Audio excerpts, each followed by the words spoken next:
I'm aboard a project boat in the boatyard, and a couple of things that I'd like to point out that are obvious to some people and not to others, and that is this belt.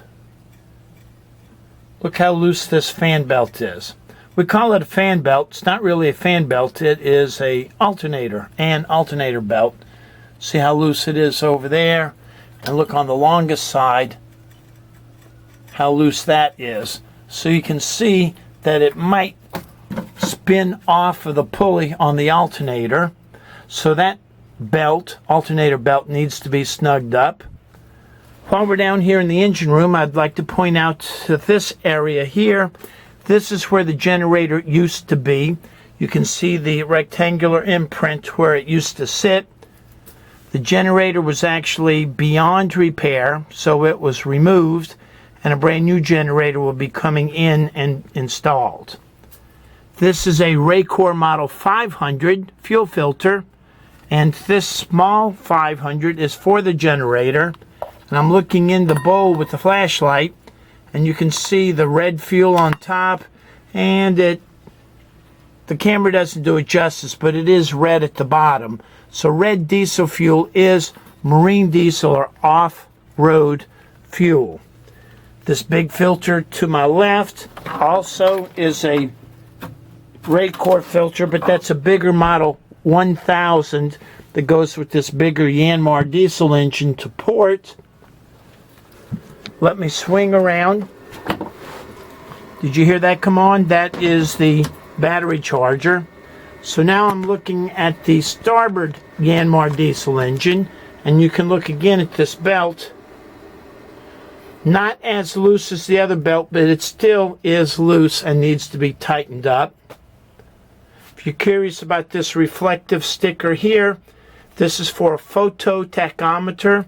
They'll take a photo tach, shoots a laser down, and as this rotates around and around and around and around, it counts the RPMs, so you can match the RPMs on here to the RPMs on the dashboard tachometer to see if they're correct. Another Raycor fuel filter there, starboard.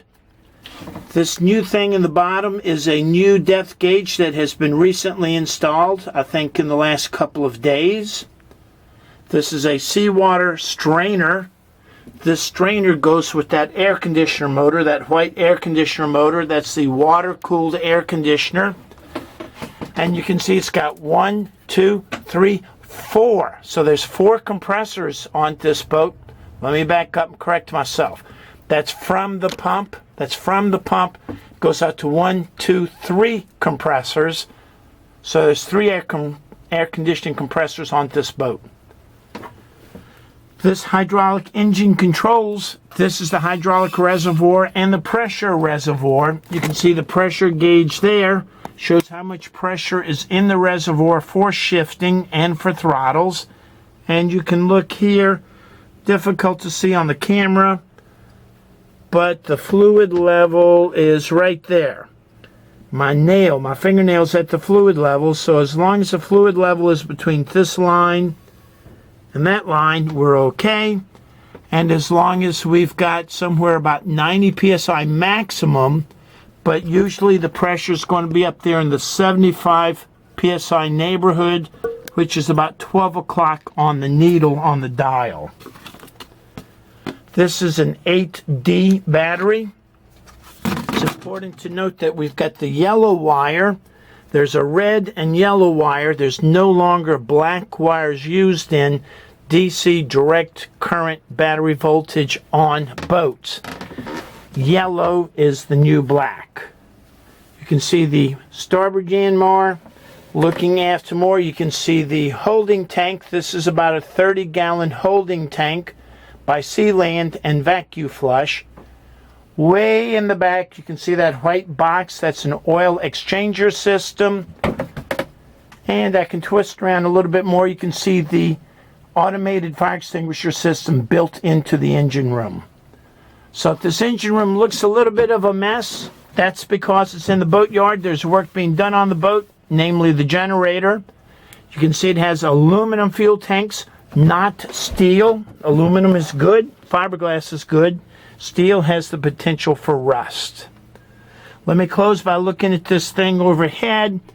This is a Glendenning synchronizer, and you can see the wires and the cables go out and they connect to the engine, and they tell you how fast one engine is going, and it can match the other engine. So this is the pickup. This cable spins and goes into that box. So you can see the pickup on the front of this pulley on the starboard engine. And if you didn't think about it yet, you can see it's missing on the port engine. There's nothing there. And of course this big mess is because there's work being done on the boat. If you've got questions, ask Captain Chris.